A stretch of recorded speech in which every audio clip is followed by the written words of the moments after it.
बार बार गर्भपात हो जाता है, इसकी असली वजह जान लो। महाराज जी एक पूछना चाह रहे हैं कि हर बार गर्भ जब आता है तो गर्भपात हो जाता है महाराज, जो ठहर नहीं पाता, तो महाराज जी पूर्व जन्म के प्रारब्ध हैं या कोई कहता है भगवान की इच्छा है महाराज जी, नहीं, भगवान को भगवान कैसे की समझाएं? इच्छा से पूरी सृष्टि रची गई है। केवल एक गर्भ की नहीं बात है। भगवान ने एक ही इच्छा केवल की है, एको हम बहुश्यामा, मैं एक बहुत रूपों में हो जाऊं। इसके बाद हमारी इच्छा लागू हो गई, वही हमारा पतन कराती है, वही हमें सुख देती है, वही हमें दुख देती है। अच्छे कर्म वाली इच्छा सुख देती है, बुरे कर्म वाली इच्छा दुख देती है। ये पूर्व का विधान है।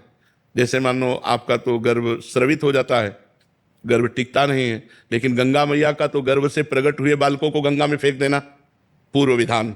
जानती हैं कि ये अष्ट वसु हैं, इनमें सबको हमें मुक्त करना है, तो जहां प्रकट होते तो गंगा में फेंक देती जाके।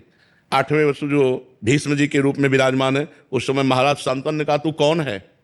ऐसी माँ तो मैंने सृष्टि में नहीं देखी जो अपने नवजात शिशु को जल की धारा में फेंक दे। तब उन्होंने कहा हमने कहा था आप प्रश्न मत करना, लेकिन आपने प्रश्न किया तो मैं देवी गंगा हूं।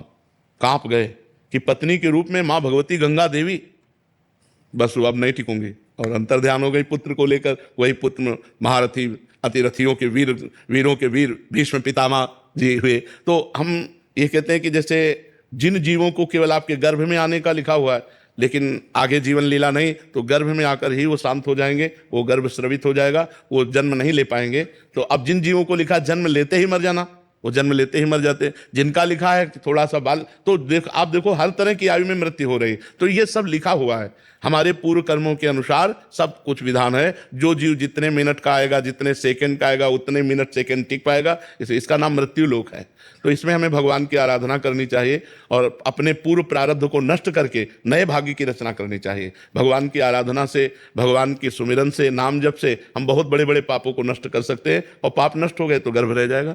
एक परिवार 18-20 साल उनको ब्याह किए हो गए और संतान नहीं होती थी, लेकिन उन्होंने छोड़ा नहीं। दंडवती परिक्रमा लगाना, सत्संग में आना, भजन करना, वो लगे रहे। तो 2 बच्चे एक साथ प्रकट हुए। भगवान करतुम अकर्तुम अन्यथा करतुम है। वो कोई साल नहीं जाता जिस साल वृंदावन की दंडवती परिक्रमा नहीं लगाते, खूब भजन करते साल। अब पाप नष्ट हो गए तो 2 पुत्र एक साथ प्रकट हुए, परिवार चलाने वाले हो गए। 18 साल बाद ब्याह के।